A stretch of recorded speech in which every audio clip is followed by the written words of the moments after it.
E se a forma como a maioria de nós encara a escolha de um parceiro de vida estiver, bom, completamente errada, vamos mergulhar fundo no porquê uma das maiores decisões da nossa vida é também uma das que a gente menos entende. Olha, muita gente cresce com aquela ideia de que estar solteiro é a pior coisa do mundo, né? Quase como se fosse um sinônimo de solidão.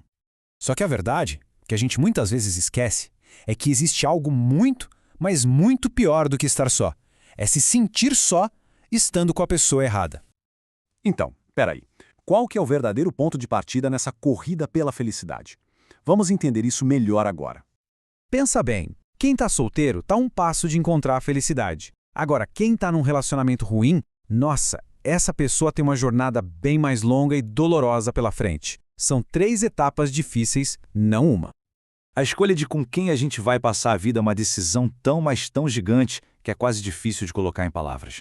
Mas é justamente por isso que a gente precisa e muito falar sobre ela. Faz uma conta rápida, 90 menos a sua idade. É mais ou menos esse o tempo, em anos, que se espera passar ao lado da pessoa que foi escolhida. Chega a dar um frio na espinha, né?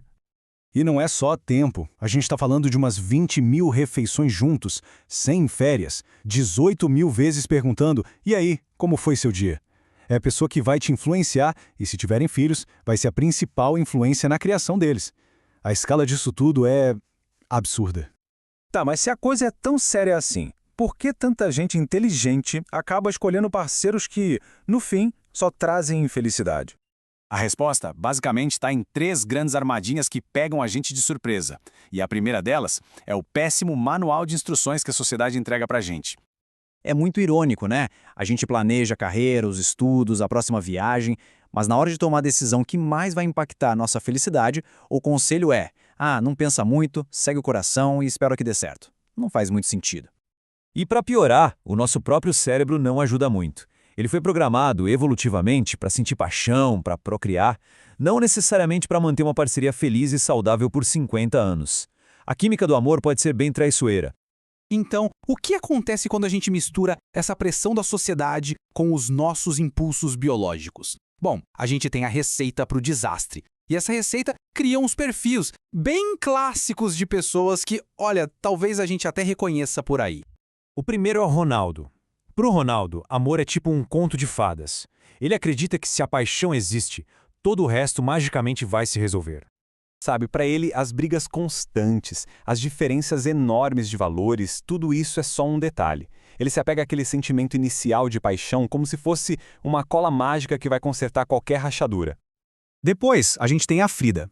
As decisões da Frida não são baseadas no que ela quer, mas sim naquilo que ela não quer que aconteça.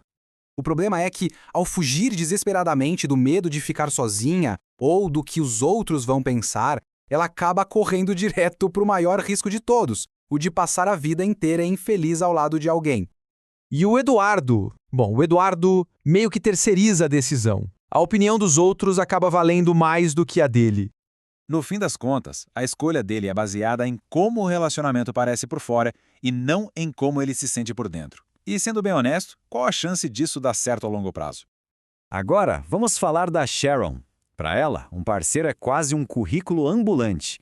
Ela busca o que a gente pode chamar de parceiro de gabarito. Sabe? Alguém que marca todos os itens da listinha. Bom emprego, boa aparência, status. Só que ela esquece de checar o item mais importante de todos. Se existe uma conexão de verdade. E por último, temos o Stanley. O foco do Stanley é uma coisa só: o que ele pode ganhar com o relacionamento. No fundo, o que o Stanley quer não é uma parceria. É um serviço. Seja alguém para concordar com tudo, para cuidar dele ou para ser o seu terapeuta particular. E relacionamentos assim, convenhamos, têm prazo de validade. O romântico, a medrosa, o influenciado, a superficial e o egoísta. Todos eles têm uma coisa em comum. Eles cometem o mesmo erro. Eles focam nas coisas completamente erradas na hora de escolher alguém. E isso tudo nos leva à pergunta que vale ouro. Se tudo isso está errado, qual é o jeito certo? A resposta é ao mesmo tempo mais simples e mais complexa do que parece. E talvez comece com uma pequena mudança de perspectiva. Parar de pensar o que eu quero e começar a pensar como nós queremos viver juntos. Fica aí a reflexão. E a pergunta que fica é: em qual desses perfis a gente mais esbarra por aí? Ou, quem sabe, qual deles já fomos um pouco nós mesmos?